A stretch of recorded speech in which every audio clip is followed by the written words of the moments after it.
At the club, Nick updates Victoria on Chancellor's newest acquisition. She remarks that Newman used to get these headlines. Nick needles her about the condos. They discuss Kane. Victoria doesn't consider him much of a threat or a competitor. Nick updates her that Devon threw his hat into the ring to buy Chancellor Park. Victoria's unconcerned, and unsurprised that Nick convinced him to get involved. Once alone, Vicky's joined by JT. He figures she's curious as to why he's in town and involved in the audit. She learns he took a forensic accounting course, and that Paul called him since he has insight into how Victor's mind works. Victoria feels it's a conflict of interest, but he explains someone high up approved this. She can't help but wonder if he's jumping at the chance to make trouble for her dad. JT denies it, it's just a temporary job and chance to see Reed. He suggests the three of them get together. Vicky asks about Victor's account.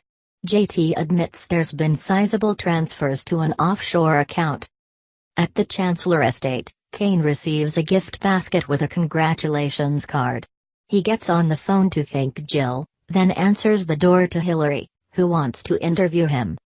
In Crimson Lights, Abby meets Lily, who says there have been no changes on the Kane front. Abby wonders if she'll follow through with the divorce. Lily thinks she has to, but Abby warns she must be certain. Lily changes the topic to Abby's love life. Abby admits there's this thing she can't get out of her brain, and confesses she had sex with Scott. Lily chokes on her beverage.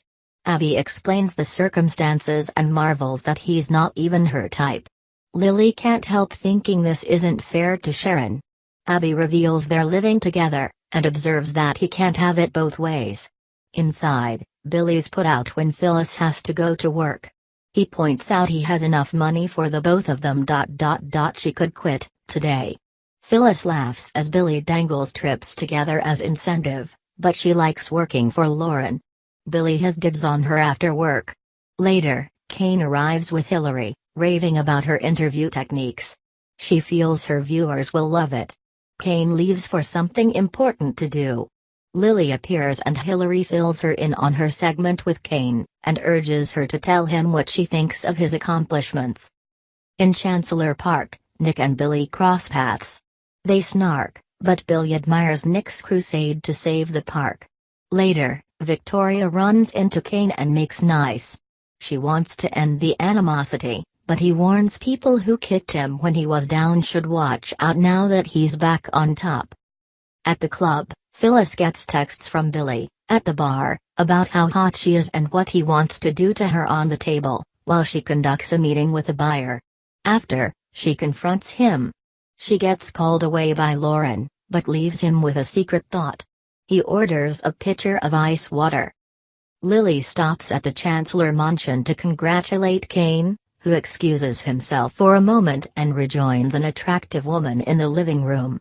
He explains after it's a nanny for Sam, who should be home soon, then answers the phone. Lily is proud of him, but goes when the phone keeps ringing. Outside, she's reflective.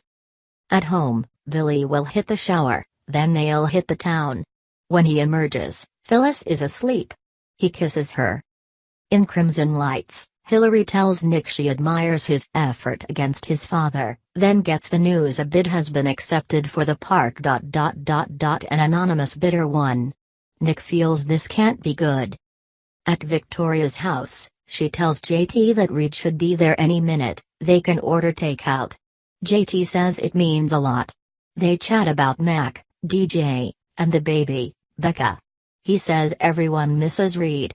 Vicky assures him Reed's happy, but JT wonders why he hasn't shown up.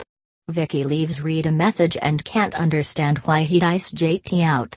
Billy arrives with gifts for the kids and is surprised to see JT. Alone at the club, Lily calls Kane to join her, but he's too busy. Next on The Young and the Restless. Faith tattles on Scott and Abby.